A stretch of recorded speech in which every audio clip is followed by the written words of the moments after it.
Rochester Public Schools is revealing what is at stake for Rochester students if the operating referendum fails to pass this November.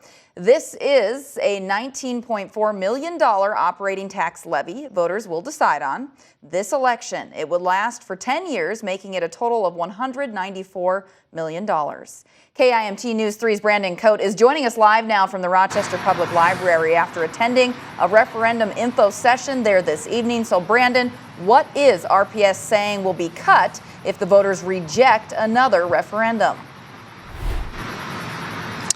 Yeah, KIMT Superintendent Dr. Pekel addressed the public right inside the auditorium here at the library. But he says several things will be cut, like school counselors and programs dedicated to supporting students who are struggling in the classroom and programs who teach students work and technical skills.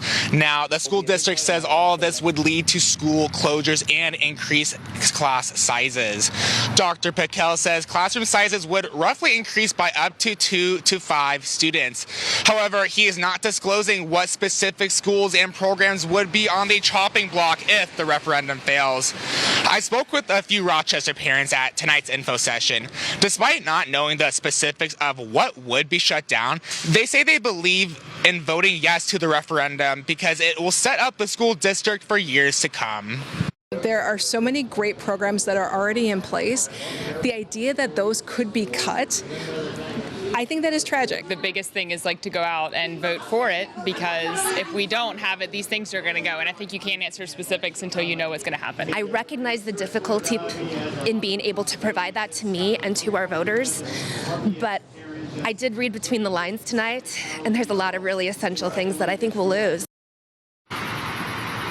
Many attendees, including those parents, brought up concerns to the superintendent about why he is not giving the specifics of what would be specifically shut down. But he responded saying that actually he thinks that the Rochester School District is one of the most transparent school districts in the whole entire state when it comes to sharing details like that. Live in Rochester, Brandon Cote, KIMT News 3.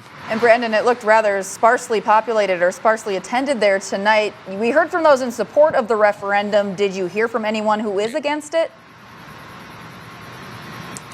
Yeah, so a few did share some concerns inside the auditorium tonight, and the big topic was taxes, because a few of them were saying, well, taxes are really high here in Olmsted County, so we're not sure if supporting this referendum with this property tax hike would be the best route. And they brought up ideas of, well, Superintendent Dr. Pekel, why aren't you talking to the city council or Olmsted County to maybe offset the difference? So it asked them to lower their taxes so they can so the school district can increase theirs to support the students in Rochester. But he says that is not his job. It's strictly to focus on the school district and the funding here in Rochester.